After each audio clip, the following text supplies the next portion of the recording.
The Nathan, Nat and Sean podcast. Sean, we always say to people we are so good at working hard, and this job is hard, don't we? We tell everyone So difficult. no one works harder. So difficult. We checked. I think I've found some people that work harder. All right, what are they? Okay, this person drives a truck. Mm-hmm. Hey. Yes, I heard you, mate. Forest Highway. This person was driving their truck. Okay, so that's the main highway going down south, as we know. Yeah.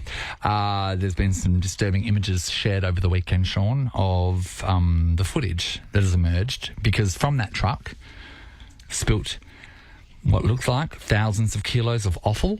Oh. So this is just like body parts, the stuff you chuck away and make polony with. Oh, that is gross. So what happened with the truck? How did that happen? I don't know. It doesn't really go into what happened, but look at it hanging off the side of the truck. Oh, it's all over the place, everyone. So it's come out of the truck. It's all over the road. The way it's on over the highway. road is so disgusting. I didn't think that. So where were they taking this? Was it to the polony factory? Probably to the polony factory. I don't know. We've got another 1,000 rolls for you guys. That is disgusting. I didn't know that No, it must be a real luck of the draw to get what you get in the back of the truck. Hey? Yeah, I would have thought so. So do you reckon that's an awful crates as well? Do you reckon that's an awful truck guy? Like, do you reckon he has anything else in his back of a truck? Do you reckon today was just awful? Can you just be an awful truck person once, or is that like a special awful truck? No, that must be. I think that was just your job today. By the way, you're going to this factory and you're picking up the offal. Next week, you'll have a boat on the back of your car. Yeah, the offal week was better than the boat week. Oh, sorry, the other way around. Yeah. We want to talk to truckies, right? We'd like to talk to you about the most memorable load that you've had. Now, whether that be a good thing or a bad thing. So, were you? Did you have like a bloody $500,000 car on the back of your truck? Yeah, that would have been exciting. Could you be able to pull over the side and pretend it's yours and send some selfies to the person you maybe some stuff from the Defence Force that you were travelling that was very, very expensive. You know what the other thing is? Things that are covered in tarps and no one's allowed to have a look and you to peek in there. Of course, you know what it is. Yeah. Some people have to take up explosives. Oh, carrying out to mine sites and stuff. So back of their trailer, they might just have kilos and kilos of. Explosives. You want to don't go over too many bumps with that one. No, wouldn't have thought so. We were talking to truckies, right? Yeah, hey, how you going, mate? We want to know the most memorable thing, and look, you don't have to be a truckie, but the most memorable thing that you've had in the back of a truck. Let us know if there is a good memory attached to that because it was cool and awesome and what a unique experience, or was it something disgusting and the fact that you were sweeping up guts and neck off of Forest Highway for the weekend. All right, let's go to James in Claremont. Good morning, James. Good morning, everyone. Hey, how are you, buddy? James? All right, James. Feeling lovely. Are you the truckie or is it something you saw? It's something I saw, Nathan. Okay, I'm ready. Yeah. Well, I feel like I beat your story. Just very quickly, I was going on the opposite direction on Scarborough Beach Highway with my niece and nephews in the car, and I saw a whale being towed in the back of a truck. What do you mean? Dragged on the ground? Like a big lorry? Yeah. Oh, right. Okay. I thought that someone just Scarborough Beach Road. You would have read that in the news. But it gets a little bit better. Okay. Its tail was actually hanging off, so you could see this sort of pink mist sort of jumping up every 20 metres. Oh. Imagine being the car behind that car. Oh. Well, I ended up being that car because I didn't believe myself, so I just did a U-turn. Oh, did you? Yep. Yeah. So you had your windscreen wipers doesn't like whales anymore, that's for sure. You had your windscreen wipers on and it was clearing off whale blood? Essentially, yeah. Unbelievable. So that would have been one of them that's washed up on the shore and they had to get rid of it by getting a tractor out there and taking it somewhere else? I believe so, yeah. Yeah, mate. And you don't want to get too close. You'll get done for tailgating with that whale. Yeah. James, were you surprised how big it was on the back of a truck? Yeah, absolutely. It took up 2 lanes. So where did they take it? Oh, probably the Coburn tip, I'd say. Somewhere the tip? No. Can you eat it? I know people do, but is it yummy? I would think that. So I don't know. The Japanese people eat it. I'd imagine if one dies naturally, could you? No, well, I don't know. They'd use it for science or something. They'd break it down somewhere. Normally, they bury them. Yeah. They just take them inland a little bit and bury them. Saying, Sean, we've got to look at things differently because cost of living. So. All that whale oil, it starts seeping and that attracts the sharks in. That's why they have to move it off the beach. Sean, pigeons and whales, mate. The things you tell me. Thanks, James. Hey, John. Hi, guys. Hey, buddy. All right, John. Sean might like this story. What do you got for us? I used to cart racehorses. Sure. Yeah, righto, John. Wow. Yeah. So had quite a few $1 million on board sometimes. So do you get told, when you've got the racehorses, right, do you get told, I suppose it's an inventory, isn't it? That's this horse, they're worth heaps of money, make sure you look after that one? Most certainly do. Most notable one would be a Perth Cup winner. Was worth around $4 million. Whoa! What was the name of that horse, John? Do you remember? I'm not allowed to disclose it due to confidentiality agreement. Non-disclosures. Yes. So we cart for quite a few notable trainers. Really? And it's all on the slide. So you're not officially that. No, I suppose so, because that's big money.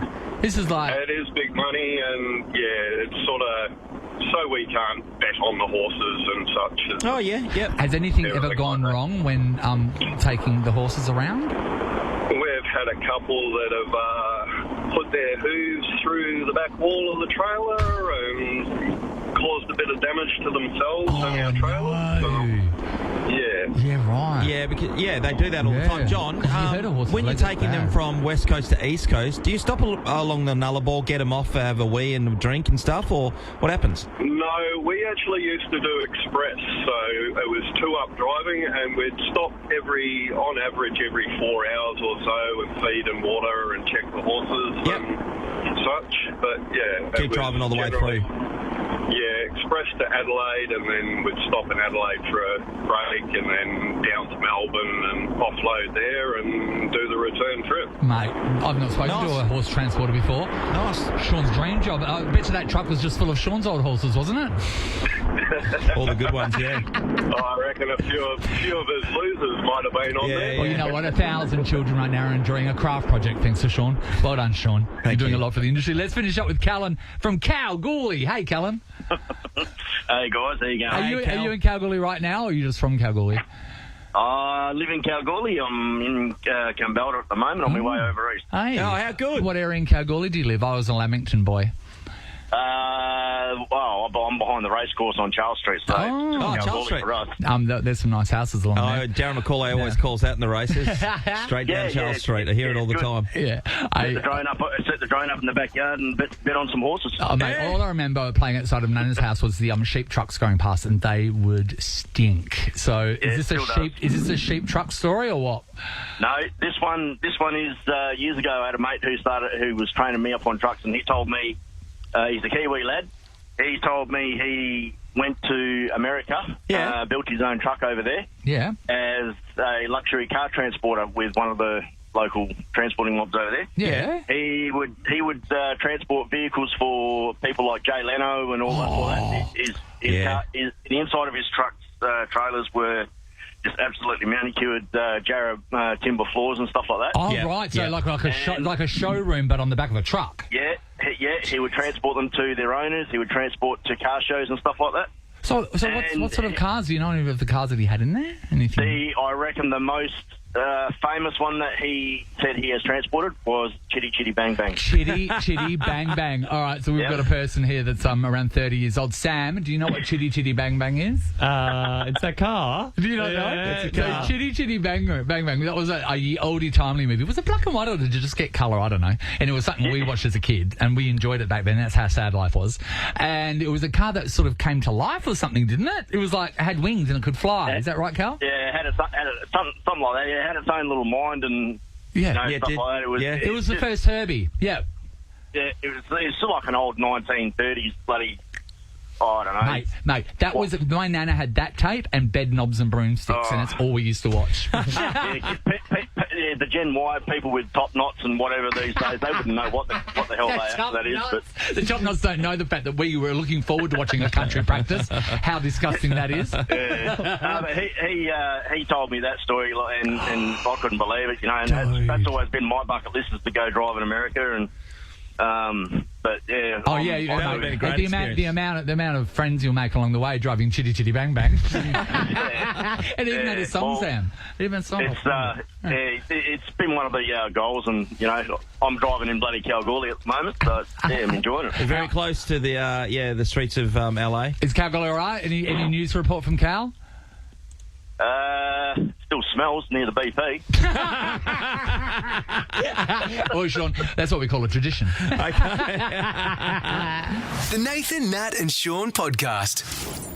Now, Nathan, when I came in this morning, you were having a good old chat to Sam and Bella, part of our team here. Yeah, well, I get in here first, and then Bella gets in here sometimes, or it's Sam next, and we have our own private time. And Sam and I... Is this like the P. Diddy thing? I just getting to know each other, because we're just freshly dating 2 new team members. Do you have freakouts? Yeah, we ask questions about each other, and we know that there's, no wrong answers. Get to know each other. We get to know each other. It was part of the job description when I went for the role. Yeah, Okay. even if you don't want Baby to. oil. Yeah. So, no, baby oil, Sean. That's when we have our first off-site get-together. Right. Okay. But he came in the other day because he wears glasses. And I love glasses. I think they're great. I always wanted them as a kid. I even lied to my optometrist and got them for 2 years and had headaches. Just to look so cool. he came in with those glasses on, and then he had contact lenses on. I was like, wait, how much are contact lenses? You blew me away. Tell me first. Yeah, I think it was like $400 maybe for how long? 30 days, which is a month. I stretch them out so it lasts longer, but 30 pairs, yeah. Wow, that's Kidding me. expensive. So when he came in this morning with his glasses, he was telling me, he goes, mine are a little bit more expensive because, your eyesight's a little bit worse to wear. And when he came in with his glasses today, I put them on and... Tough, hey? It is tough. Without them, I wake up in the middle of the night without them on. I can't see anything. It's a blur. Yeah. And no one else is in our studio, but I can't see the big words on the But screen. you did see something really important over the weekend with your friend, didn't you? Mm-hmm. We're having a little chat, getting to know each other, talking about glasses, and then he says, what he did on the weekend. What was it? I wanted to be the very best, so... I don't know if you were. My friend and I went looking at collector card shops. There's a few of them around in Perth. Okay, yeah. Heaps there. Like, what are we talking? Pokemon? There is lots of Pokemon, I'll admit, but they've got old basketball cards. Yeah, sure. Say sports to make it cooler. Yeah, there's some sport, but a lot of collectors. Okay. Collectors. So stuff. you're with your friend. Sorry, wait, is your friend a collector? Are you also a collector? I have a few items. I wouldn't say I'm a collector. A couple of things. It's the fun of it. You open a pack. It is the fun of it. Yeah. You do it for the bubble gum. So you've got some that are worth money, because that's the idea. Yeah, What do you got? I've got a few $100 of packs and miscellaneous ones here and there, but about 6 months ago, I bought $800 worth of boxes. Are you joking? But they're worth about $2,000 now. Yeah, but the thing about a box is you don't know what's in it. So Joel That's the Elsey mystery. from Melville Mazda, actually, he would love this right now. I'm giving him a shout out. He's doing his own channel where he is unboxing cards. So basically, you break a box. Yeah. Is it Logan Paul? I've seen that a lot. does Yeah, it? Logan Paul. Yeah. So basically, you break a box. So you'll open it up and you're hoping to find something expensive in there. And then if you do, everyone's excited because they get to see the moment you did it. But most boxes have got crap in them. Yeah. And then as soon as you do that, of course, they know what's in the box. No value. Yeah, very. It's cool. It's a little bit of gambling, cool. but it's fun. It's I don't really know. cool. You just use the word cool there. I'm just wondering because you're single, Sam. Yeah. Yes. Okay. Yeah. So I'm just thinking of someone that does that. That's in a relationship. And I'm thinking of what their partner says. Because wouldn't their partner be looking at a thing that, look, I know that it's a professional thing, but you wouldn't be wrong to say it's for children. For children. And that's where Bella comes into things, Dave. So I was saying to say maybe, you want to think about how you're going to broach that when you're dating a young lady. And then Bella said something. Hi, Bella. Hello. How long have you been going out with your partner for? Almost 8 years. Okay.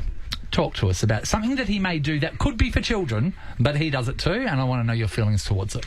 I'm going to preface that I feel like it's not as bad as Pokemon. I'm sitting right here, Bella. Lego. Lego, Sean. Now, Lego Masters shows us the type of people that build Lego. Yeah. We get it. But when we were kids, we played Lego all the time. We got boxes and stuff like that. When I started having kids, it's an easy one where you go, I'll buy a little thing of Lego and I can kind of help play with the kids. But I don't buy them. Sean, I think I probably did 5 minutes on Lego. It was boring. It's too much. It's just boring to me. So your I partner don't have buys the big attention ones? span for it. Yeah. Maybe that's a once a year, Christmas. So we buy big Just Lego. Under gigantic. the tree Santa present. So like a Millennium Falcon or something, he'd have a big project. Not that. No? That's a little bit out of our price range. Oh, okay, sorry. But yeah. Something that requires a lot of effort and some time. Yeah. It's a day or two activity. Keeps him entertained, you know? Okay, so as a very, very normal functioning woman, when you look at your partner playing with Lego, what's going through your brain? Is it like... I feel like When's it's his just mum a- picking him up? When are the other kids getting here? What do you feel? I don't know. It honestly doesn't bother 'Cause you me love that him. much. 'Cause you love Yeah, him. and it's such a small Yeah. part. Do you have any rules? They get made and then they get immediately packed down and put under the bed like the little loose blocks. I'm sorry, we are not having a Lego shelf, a Lego cabinet. What's under It's your not- bed? What's under your bed? Lego. Yeah, but what has he made so far? What's under there? We have like an Eiffel Tower, we have a Big Ben, we have a Great Wall of China. There's going to be so many questions raised when someone finds the Eiffel Tower under your bed. Made of Lego. Gosh, he's walking funny. We want to talk about this, right? I'm guessing it's going to be mostly women ringing about their partners, because I don't know if it sort of goes the other way around, Sean, unless your house is inundated with Hello Kitty crap. Yeah. We want to talk about the things that your partner is interested in that in your mind is for children. Okay? So many people must be doing this. All right, Lucy's going to unload with us. Good morning, Luce. Oh, hi. Hey, Lucy. All right, so this is about your partner, Absolutely obviously. love you guys, by the way. Oh, thanks, thanks, Luce. Luce. Love this show. Who's your partner? Who's your partner? Let's go with John. Okay, so okay. John. All right, so tell me about John. So he is the fun parent. We have 3 between us. Yeah? Yeah. And so he'll buy these toys for the children. Of course. And then the children won't be there, and he'll be like really invested and be like, I think I'm just going to do up one of them toys. And I'm like, what? What? Like, it's junk to me. It's plastic. Yes. So they're the Kmart MJ mini universes. Sorry, are they the things that they're like an egg thing and they fold out? Yes. So they're tiny doll Yeah. houses, basically. Yes, or like you can get mini ovens, and then he'll send me all Get these mini videos, ovens. and then my algorithm's like showing me all these toys. What did you know? So wait, the kids are done with it. Then what does he do with Yeah. it? What is he sitting down doing with them? Keeps collecting. He collects- Yeah, but like- Playing yeah, with no, them, but like, is putting he- them together. So he puts their houses together and he puts the tiny oven in there and all that sort of stuff. And then, Yeah, so it's like a little yeah. miniature episode of Block. Make it. Yes. Oh my gosh. Yes. Yeah, that's it. What's It's going? like what's, that. Yeah. what's going through your brain? What's going through your brain as this is happening? Is this genuinely interesting for you? Because I would find it on the floor and just throw it in the bin, and he's like really invested in it. Yeah. If he was Well, to, And I'm like, it's got to go. if you Yeah. were to have friends coming over and he was sitting there playing with his toys, would you be would you let that happen, or is this a shame that needs to be put into a room? No, they need to go away. They need to go away. They need to go away. Well, you know Luce, why? yeah, I get the feeling there, Luce. I don't think we'd ever find anyone else that has their partner as a man playing with tiny doll houses. But then again, Sean, I haven't had the excitement of putting an oven in it with tweezers. Let's go to Alex and see what she's got to offer for us. Good morning, Alex. Good morning. Hey, Alex, we're talking about things that your partner might be into that you consider for children. What is it? Well, it's actually the other way around. Oh. It's me. Yeah. Oh, okay. Dobbing yourself in. We like it. Oh, here we go. Yeah. What do you do, Alex? You know those pop vinyls, those little things? Yeah. So, pop vinyl, Sean, are stylized little, they're basically plastic, really, little figurines. So, say Game of Thrones, they'll have all the characters from Game of Thrones, but they've been so stylized, sort of to look like South Park characters, sort of round head. They're all sort of the same shape, but you've got different Yeah. characters. Okay. Yeah, so they are actually like toys, but they call them collectibles. Talk to me about your collectibles. What have you got? I've got 2 glass cabinets. Whoa, Alex. No. Is there any value attached to this? I think so. They're left in the box, but I take them out because they don't fit with the box. So the only redeemable factor is you could perhaps sell them for money one day, but you got rid of that from ripping the packaging open. Well, I've still got the box, but Oh. it's in good condition, so Gotcha. I can always put it back in. But I don't think I would ever sell them. I've just got once I buy one of that collection, I have to find and buy them all. Yeah, of Sean, course. you bought me some. You don't know, but the breakfast team bought me a present years ago, and it was the Big Bang Theory dolls of that. Yeah, figure it. Yep. Yeah. Ask where they are. Oh, where are they? I don't know. Maybe still in the box somewhere. What did your partner think about this? He just laughs at me and thinks that I'm such a child because I get so excited when, I find one. I'm like, oh my god, that's part of my collection. What's your I'm first like, one? What's your best one? What's your best one? Oh, there's so many, but probably the Nightmare Before Christmas set. Of course, no. Yeah, Sean. Yeah, that would be my proudest without moment. saying. How much does that cost for one of those? They're $25. At least it's not- I hey. get mine from EB Games. Yeah. Oh, yeah, big games. At least, Sean, she's not buying handbags. Oh, 100%. Like your all expensive shoes. You know what? I'm actually okay with you doing that. That's not bad. All right, let's finish off with Louise from Junior Love. G'day, Lou. Hello. Hey, Louise. Now, we are talking about things adults are doing that most people say, no, you can't be doing that. It's for kids. Yes. So this is my husband. He collects wrestling figures. So like wrestlers. Yeah, and has been for a while. Yeah, so we've got a whole front room full of them. Okay, so back in the day, I remember the one that everyone wanted, Sean, was Hulk Hogan. Of and he course had it was Hulk stretchy Hogan. arms. Like, you could stretch him and, like, tug a war with him. Oh, okay. Well, another thing, because Rove had all these Yes. figurines, Yeah. and he had Hulk Hogan and Andre the Giant and all the champions. So does the he Iron have, Sheik. does he have them from back in the day as well? He does have a few old ones, but generally they're all in boxes. So he keeps them what he calls mint on card. Yeah. So everything's all still in the boxes and it's all displayed nicely and yeah. See, this it's is worth. This is going to be worth money, Lou, and it's probably worth money now. Those things, Nathan, you know about keeping them in boxes. Oh, no, you I do know. the same. Yeah. I've got things that are put in boxes as well. And there's also another thing, Sean. If you find, say, at an op shop something brand new, like, so say a brand new package of pencils, right, but it's never been opened, that's called new in box. So basically it's so old in box or something like that. Yeah. It's got its own term. So there's money to be made here. Has he ever made any money off it? I think, he has made money. He tends to sort of buy, then sort of like swap with different people things that he needs that they need. It's become quite a little like community. He's got friends in over east. He's that got his own trading team. They'll buy figures and then send them over, and he does the same. So how are you feeling about this? What's going on? Oh, I'm not huge. Yeah, it's not.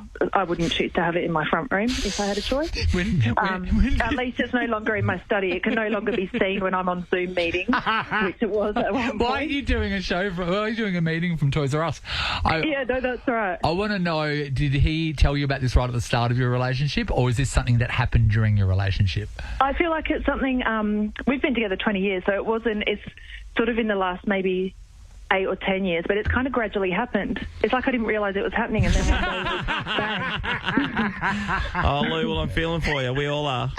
Thank you. All right. You know what? We're going to give you 4 passes to Fremantle Beer Fest. You can enjoy over 500 WA's finest beers there. You can get him out of the house. Oh, fantastic. Thank you so much. No worries. He won't be going, Sean. He's in there playing with his wrestling figurines. We are done for the day. We don't know if Nat's going to be back. She was unwell today, but we'll just see how it goes. We're going to carry on because it's going to be Melbourne Cup Day, Nath. So, Sean, you're very excited. No, I'm nervous. Are you going to have a tip for everybody to perhaps put money on and lose? God, I think that I'll give you 3 chances. I mean, it's 24 horses, so I'll give you 3 possibilities. And I think we'll hear from the experts. Sue McManus on as well, Ross. Yeah, we'll see. Because if you want to be able to make, $500,000 like Sue did that year on that bet. Is that Sean's auntie? No, his mum. Yep. Oh, that's right. Yeah. How much did she make? A lot. Yeah. $500,000. How much did you get, Sean? 0. What's the most you've ever won? Me? $1,000. Does she study the form guide? Absolutely not. Do you? Absolutely. There you go, Ross. Don't look at Sean's tips. I remember the other year, I think I put money on something Sean said to bet on. Yeah. What do you reckon happened? Read backwards? No. He's made a beautiful paper mache house out of it now. So you're not giving out your tips now? It's tomorrow? Tomorrow. Okay, Tomorrow. great. Yeah, Not before Christmas, you know what I'm saying? Just quickly, you guys are talking Pokemon cards. I had some back in the late 90s, early noughties. Sam's got them now. I had this Charizard holographic card. Now, I just Googled how much it was worth because I gave it to Baxter Roberts because he had some dim sims in the line that I wanted. I said, you know what? I was so desperate for these dim sims. I said, you know what? There. I'll give you my Charizard card if you give me your dim sims because they're out. And he did. It's worth $8,000 now. Oh, Ross. Okay, verification. Is this card, have you ever seen this card? Charizard holographic. If you get them in good 10 out of 10 condition, they're worth even more. So hopefully your mate with his dim sims has kept it in good nick. Baxter's like, I'm still happy with my decision for those dim sims. How many dim sims did you get? 2. They're in a little That's styrofoam cup. $4,000 each. Mate, I love dim sims, but that's insane. Yeah, that is insane. God, how much would you give for a crab stick? Nathan, Nat and Sean is a Nova podcast. For more great comedy shows like this, head to novapodcasts.com.au. Nova.